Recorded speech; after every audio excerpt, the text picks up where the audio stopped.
بسم الله والصلاة والسلام على رسول الله وعلى آله وصحبه ومن والاه. اللهم صل على محمد وعلى آل محمد كما صليت على إبراهيم وعلى آل إبراهيم وبارك على محمد وعلى آل محمد كما باركت على إبراهيم وعلى آل إبراهيم في العالمين إنك حميد مجيد. Aujourd'hui, nous allons parler du tronc qui a pleuré après sa séparation avec le prophète Mohammed sallallahu alayhi wa sallam. اليوم إن شاء الله تعالى حديثنا عن جذع الشجرة الذي بكى لفراقه للنبي صلى الله عليه وسلم والذي كان يخطب عليه. Al-Qadi Iyad rahimahullah a mentionné le hadith du tronc dans le livre Al-Shifa, dans lequel les compagnons décrivaient le désir ardent et la nostalgie du tronc pour le messager d'Allah sallallahu alayhi wa sallam. Jabir ibn Abdillah a dit: la mosquée était bâtie sur des troncs de palmiers. Et le prophète sallallahu alayhi wa sallam avait l'habitude, lorsqu'il donnait le serment, de se tenir sur l'un de ces troncs. Et lorsqu'on lui fabriqua un mimbar pour le remplacer, on entendit de ce tronc de palmier un son aussi fort que celui des percepteurs de la zakat. Et dans la version de Anas, au point que la mosquée vibra sous son mugissement. Et dans la version de Sahl, et beaucoup se mirent à pleurer lorsqu'ils virent cela. Et dans une autre version, au point qu'il se lézarda et se fondit, jusqu'à ce que vint à lui le prophète Mohammed alayhi salatu wassalam et place sa main sur lui, alors seulement il se tut.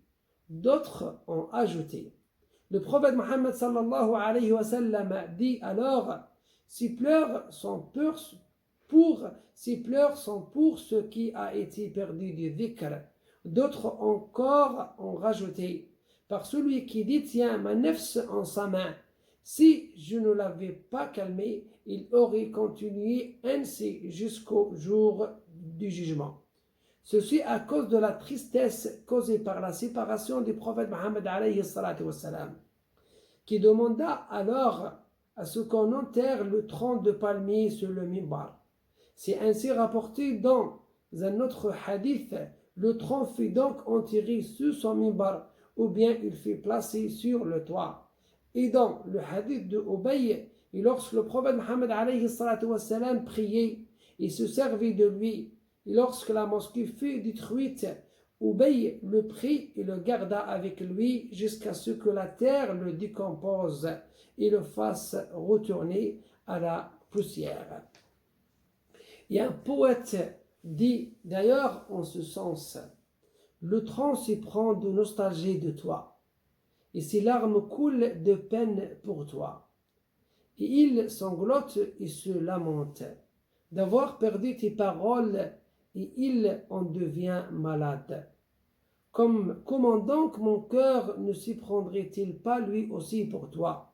Et comment mon rêve ne serait-il pas de croiser ton regard et de te rencontrer le jour promis, alors que ma vie jouait de ton paradis? Je me sacrifie moi ainsi que mon argent, et je fais pour toi éternellement don de mon âme.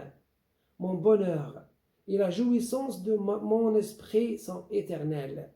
Si je dépense ma vie dans ce qui te satisfait, bien-aimé de mon cœur, pardon, ne m'en veux pas, car mon amour n'a pas sa place dans ton ciel.